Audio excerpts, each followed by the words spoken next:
banta mula sa mga banyaga, kundi pati raw sa sariling kababayan. Ang dagdag pahirap sa mga mangingisdang umiiwas sa Scarborough Shoal. Pati kasi huling isda, ninanakaw umano. Nakatutok si June Veneracion.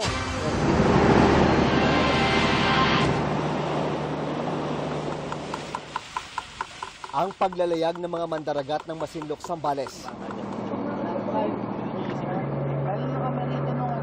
Nakadepende sa panahon ng swerte. Pero kung pagsasaluhan lang ang problema, hindi ka magugutom sa laot.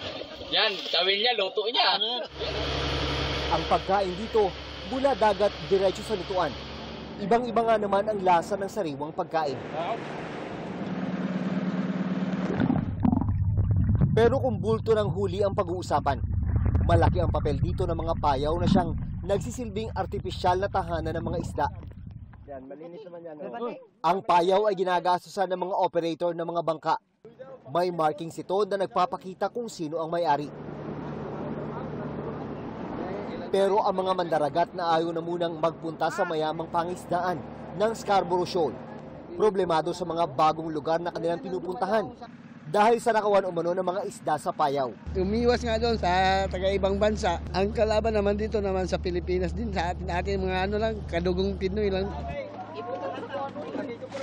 Sabi ng lokal na pamahalaan ng Masinloc, nagsimula maging problema ang nakawan ng isda sa mga payaw nang dumami ang mga ito sa kanilang karagatan. Hindi na raw kasi makapaghulog ng payaw malapit sa Scarborough Shoal dahil sa panggigipit umano ng China Coast Guard. Dapat yung nakakaisa sila. Yung akin-akin, yung sayo-sayo. Napapansin ng mga mangingisda na mas pakonti ng pakonti ang nahuhuli nila ngayon.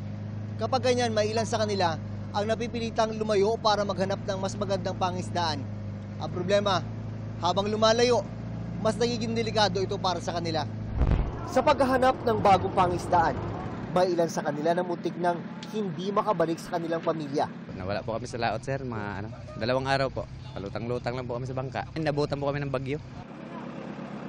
Ang hirap at sakripisyo ng mga mangingisda, napagdaanan din ng mga magulang na siyang nagturo sa kanila.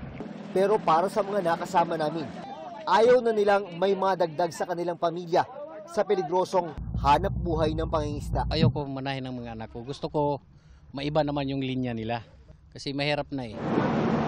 Para sa GMA Integrated News, June Veneracion, nakatutok, 24 oras. Mga kapuso, kasama nyo kami 24 oras. Mag-subscribe sa GMA Integrated News sa YouTube. Sa mga kapuso abroad, bisitahin ang GMA Pinoy TV at www.gmanews.tv.